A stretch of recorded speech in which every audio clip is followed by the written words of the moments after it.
در سطح بلند پیشواز گرفتن جشن 30 سالگی استقلالیت دولتی جمهوری تاجیکستان امروز در همه شهر و نواحی مملکت کارهای آبادانی و سازندگی متشکلانه ادامه دارد. از جانب ساکنان وطن دوست و آبادکار و صاحبکاران محلی جماعت دهات نوابود شهر ترسونزاده تعمیر و از نوسازی راه و راهرو، بناهای معمولی، تشکیلات و مؤسسه‌ها، صنفخانه‌های علاوگی و برقرارسازی شبکه‌های آب آشامیدنی به نقشه گرفته شده. عین حال در یکچند دهه‌ها کارهای بنیادکاری جریان دارد.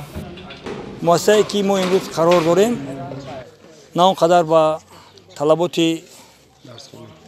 تحصیل جوابگو بود، بنابراین سبب از طرف صاحبکار محلی ربیک محیبوف مکتب نو زمانوی ساخته شده است. موافق نقشه باید 1 سپتامبر سال جاری مؤسسه با تحصیل فرا گرفته شود. امروز قسم یکمی آشیانه قریب به انجام رسیده است و قسم دومی آشیانه به ساختمان دوام دارد. تا آخری همین ماه ساختمان به انجام میرسد و با طرز نصبگری دیگر کارها آغاز می‌یابد.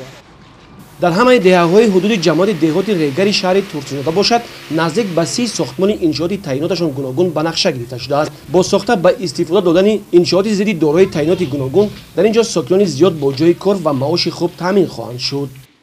تا امروز از جانب صاحبکاران محلی اهالی جماعت دهات رگار 4 عدد انشاءات‌های جشنی ساخته و استفاده داده شد.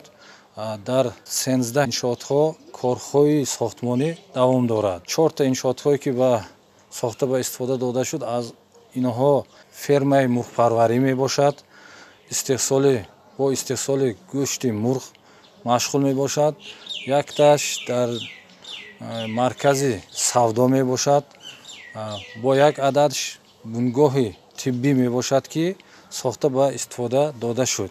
حرکت میکنیم که ماندگی 13 عدد انشاءات‌ها را سری وقت ساخته مطابق نقشه با استفاده سپاریدند. باید گفت که ساکنان این گوشه کشور نیت دارند جشن 30 سالگی استقلال دولتی جمهوری تاجیکستان را با دستاوردهای نظررس استقبال گرفته سهم خود را برای آبادی مملکت گذارند. گزارش خورشید علیموف، صاحب نور عبدالرسولов از شهر ترسونزاده برای برنامه اطلاعاتی نوید.